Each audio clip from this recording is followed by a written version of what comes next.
Here's the brief news from the world over this week. The investigation continues into the Egypt Air Flight 804.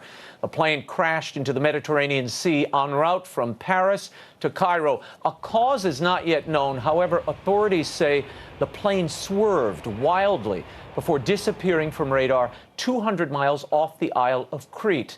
Egypt's civil aviation minister said the possibility is that this is a terrorist attack. It's higher than the probability of having a technical failure. Both Hillary Clinton and Donald Trump believe the crash is the result of a terrorist attack.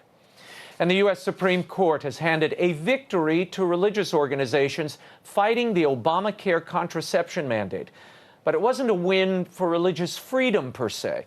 In a unanimous decision, the 8 justices vacated multiple lower court rulings which held that the Little Sisters of the Poor and similar organizations must comply and cooperate with a federal scheme of providing free contraceptives to their employees, including abortifacients and sterilizations. The court said that there would be no fines for non-compliance, at least for now. However, the court punted on the religious freedom issue. The High Court refused to judge the merits of the case or whether the Little Sisters were substantially burdened. Religious groups and the Obama administration declared the decision a victory for their side. They are compelled by the court to work out a compromise. We'll keep you posted. And the transgender restroom war is again escalating as governors of several states are rejecting President Obama's new directive for public schools. Announced this past week, the federal Departments of Justice and Education are instructing that all public schools must allow students to use the boys' or girls' restrooms or locker rooms, depending on how they self-identify. At least a dozen states have objected, including many more school districts, parents, and the U.S. bishops. The respective chairs of the Bishops' Committee on Education and the Committee on Marriage, Family, and Youth called the Obama directive deeply disturbing. The Catholic bishops say that by affirming a student's gender identity, the government, quote, fails to address a number of important concerns and contradicts a basic understanding of human formation. Quoting Pope Francis's exhortation on the family, they say the young need to be helped in accepting their own body as it was created. Non-compliance with the new transgender directive could expose states to losing billions of education funding, including subsidies for breakfast and lunch programs for needy students. And in a related story, Vatican Cardinal Robert Sarah this week was in the U.S. He implored the faithful of America to resist the removal of God from society, and most notably, what he called a clear and demonic threat to the family, gender ideology.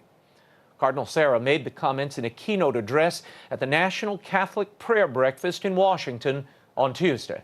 All manner of immorality is not only accepted and tolerated today in advanced societies, but even promoted as a social good. The death of God results in the burial of good, beauty, love, and truth. Good becomes evil. Beauty is ugly. Love becomes the satisfaction of sexual primal instincts, and truth are all relative. And in politics, the battle for the Democratic nomination for president continues. After a huge last-minute campaign blitz, Hillary Clinton eked out a much-needed win over Bernie Sanders in Kentucky on Tuesday. But she won by less than 2,000 votes, or half a percentage point. Polling had her up double digits earlier in the month. It was yet another indication of Clinton's struggling campaign. In 2008, she crushed Barack Obama by 35 points in Kentucky. Sanders took Oregon's primary with a comfortable 9-point win. Both states distribute their pledged delegates proportionally. Sanders chipped away at Clinton's delegate lead with a net gain of 12. And the GOP's presumptive nominee, Donald Trump, has grown his lead over Hillary Clinton in the latest national poll. According to Rasmussen, Trump leads Clinton 42 to 37% among likely voters. Earlier in May, the two were in a statistical dead heat, just 2 points apart. And Trump's approval rating among rank-and-file Republicans also appears to be growing. According to a recent NBC poll, nearly 60% of Republican voters say they trust Trump to lead the party. That's some 20 points higher than Speaker of the House Paul Ryan. When asked about the numbers, Speaker Ryan appeared okay with it all. I hope it's Donald Trump. He's getting the nomination. I mean, he should. He's wrapping up the nomination. Good Lord, I hope it is, because the person who's getting the nomination of our party is the person to lead our party. More on the Democrats, Trump, and the Republicans with Pat Buchanan next.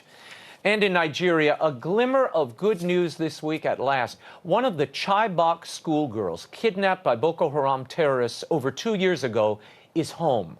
19-year-old Amina Ali Neki was found with her newborn baby in the forest, wandering and traumatized, according to reports. She is the first of the Chibok girls to be freed since the mass abduction. The schoolgirl was reunited with her mother on Tuesday.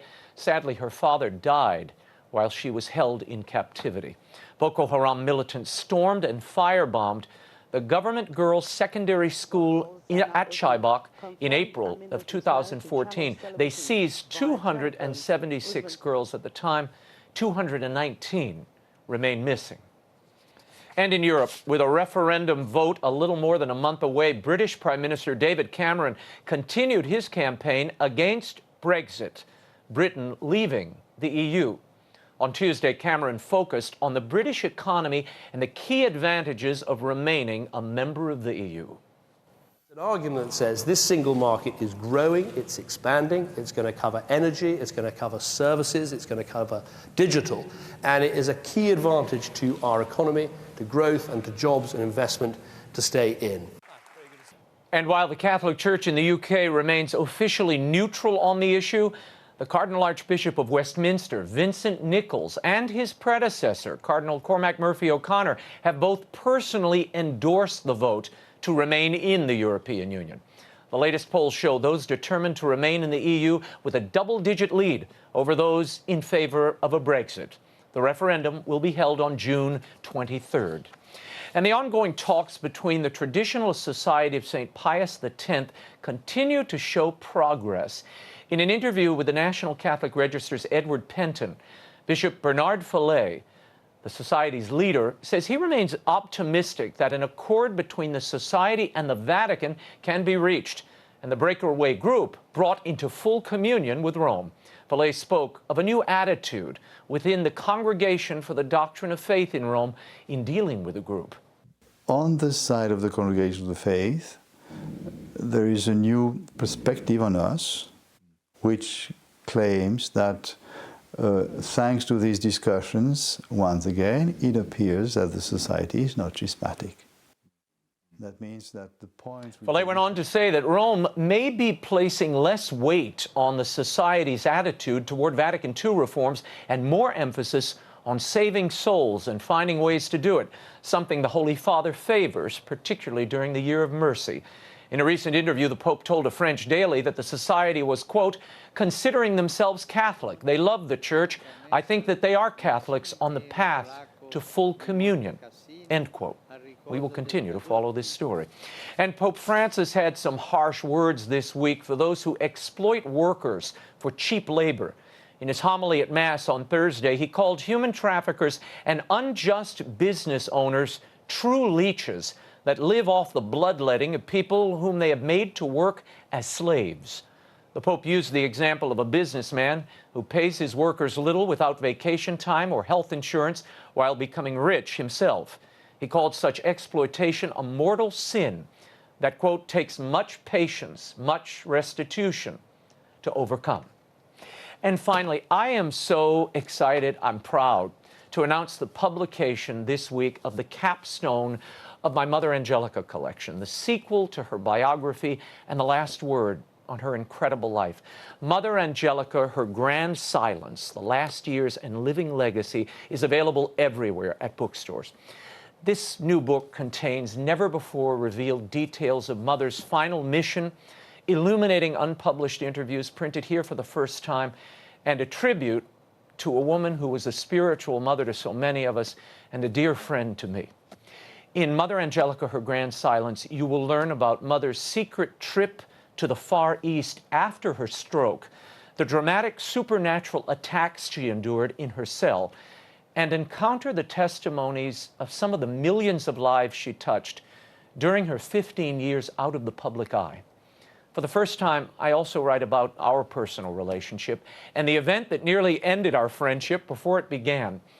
A piece of my heart is on these pages. What I love about this book, and some of the early readers have confirmed this, for anyone suffering, for anyone accompanying a loved one to the end of their journey, the end of this life, Mother Angelica, Her Grand Silence will give you hope, because her story demonstrates the meaning and the power to be found with faith on the far side of suffering.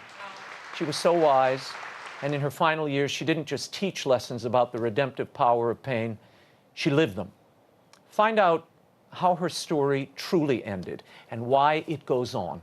Mother Angelica, Her Grand Silence, The Last Years and Living Legacy is available now at Barnes & Noble, Amazon, Books A Million, wherever books are sold.